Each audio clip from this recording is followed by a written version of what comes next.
Welcome to our study friends. आज देखेंगे हम लोग संविधान की अनुसूचियाँ। चलिए पहले इंट्रो देख लेते हैं, कुछ इंपॉर्टेंट पॉइंट्स। आप वीडियो अच्छा लगे तो चैनल को जरूर सब्सक्राइब कीजिएगा और लाइक करना ना भूलिएगा, ठीक है फ्रेंड। मूल संविधान में 8 अनुसूचियाँ हैं और वर्तमान में ऐसे कुल 12 अनुसूचियाँ हैं। 9वीं अनुसूची पहले संविधान संशोधन अधिनियम 1951 के तहत अनुच्छेद 31B के माध्यम से जोड़ी गई है, ठीक है।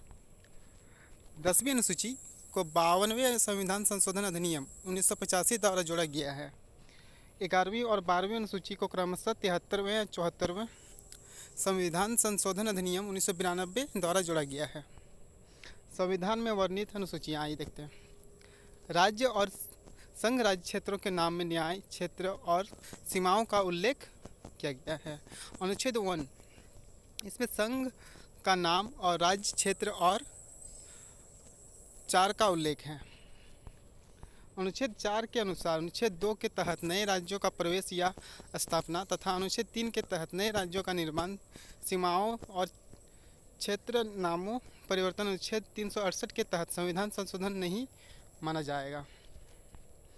संसद साधारण बहुमत द्वारा राज्यों का निर्माण, सीमाओं, क्षेत्रों का नामों में परिवर्तन कर सकती है। दूसरी अनुसूची आइए देखते हैं। संवैधानिक पदों पर आसीन पदाधिकारियों की वेतन भत्ते, विशेष अधिकार और इससे संबंधित प्रावधान।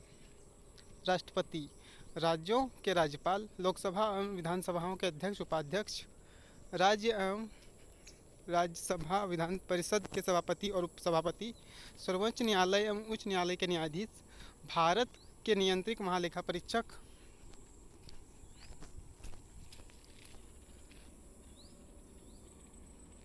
तीसरी अनुसूची देखते हैं।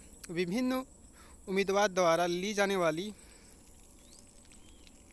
शपथ तथा प्रतिज्ञा के रूप में संसद एवं राज्य विधानमंडल में निर्वाचन हेतु अभ्यर्थी, संसद एवं राज्य विधानमंडल में सदस्य, संघ एवं राज्य के मंत्री, सर्वोच्च न्यायालय, उच्च न्यायालय के न्यायाधीश, भारत के नियंत्रक एवं महालेखा परीक्षक, राष्ट्रपति, उपराष्ट्रपति और राज्यपाल की शपथ जिक्र इस अनुसूची में नहीं है।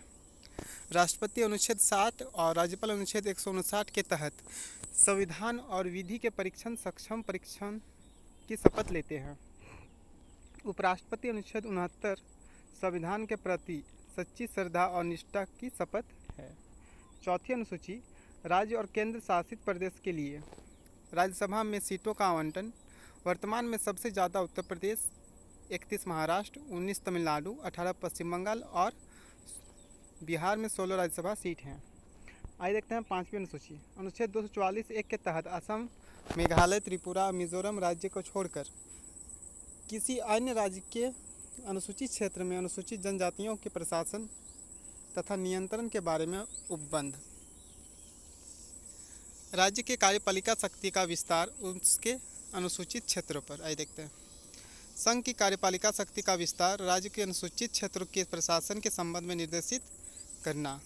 अनुसूचित क्षेत्र वाले राज्यों में राज्यपालों के लिए आवश्यक है कि प्रतिवर्ष या जब राष्ट्रपति चाहे उन्हें उन क्षेत्र के बारे में रिपोर्ट सौंपें। राज्यपाल को परिषद के अध्यक्ष एवं सदस्यों की नियुक्ति है पद्धति एवं संख्या को निर्धारित करने का अधिकार है। संसद के पास इस अनुसूची के किसी भी उपबंध का संशोधन, परिवर्तन एवं निरंतर करने का अधिकार।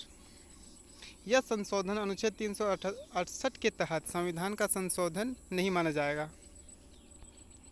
छठी अनुसूची देखते हैं। असम, मेघालय, त्रिपुरा और मिजोरम राज्यों के जनजातीय क्षेत्रों को प्रशासन के बारे में उपबंध। अनुच्छेद 244(2), अनुच्छेद 275(1) का उल्लेख।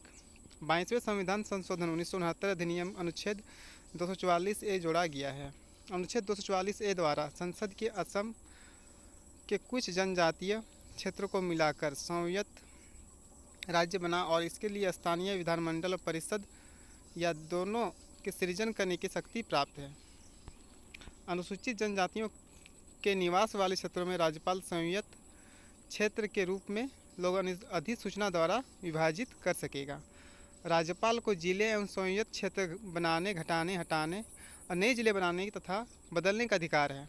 आइए 7वीं अनुसूची देख लेते हैं। संघ सूची द्वारा सूची और समवर्ती सूची के संदर्भ में राज्य और केंद्र के मध्य शक्तियों का विभाजन।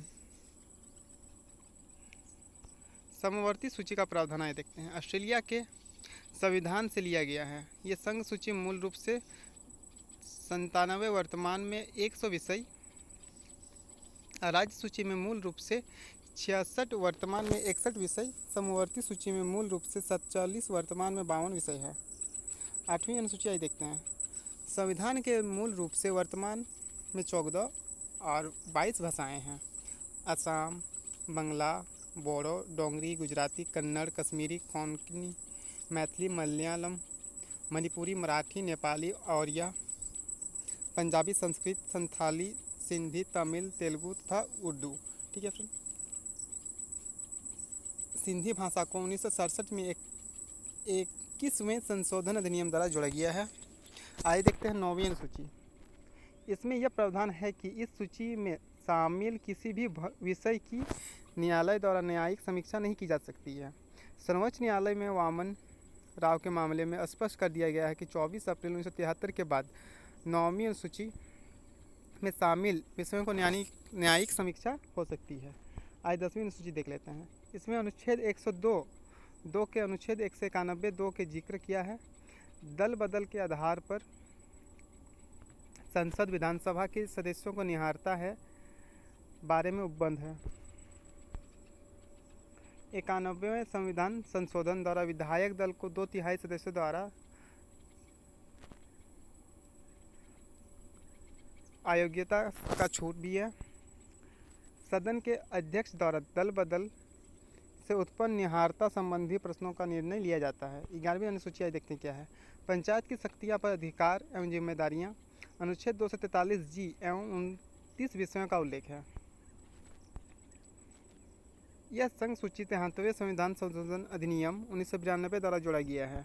12वीं अनुसूची आई देखते हैं। अनुच्छेद 243W एवं 18 विषयों का उल्लेख। नगर पालिकाओं की शक्तियाँ, प्राधिकार एवं जिम्मेदारियाँ। यह समय सूची को 74वें संविधान संशोधन अधिनियम 1993 द्वारा जोड़ा गया है।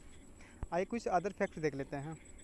42वें संविधान संशोधन अधिनियम 1976 के तहत समवर्ती सूची 5 विषय में जोड़े गए हैं। न्याय प्रशासन, उच्चतम न्यायालय एवं उच्च न्यायालय, सभी न्यायालयों का गठन और संगठन, शिक्षा, वन्य जीव, जीव जंतुओं को पक्षियों का संरक्षण, जनसंख्या नियंत्रण एवं परिवार नियोजन, बाट और माप। समवर्ती सूची के विषयों पर केंद्र और राज्य दोनों की विधायी का कानून बना सकती है। तो फ्रेंड्स, ये कुछ पॉइंट्स था। आप लोग को अच्छा लगे तो चैनल को ज़रूर सब्सक्राइब कीजिएगा। ये एकदम फ्री है और लाइक भी कीजिएगा।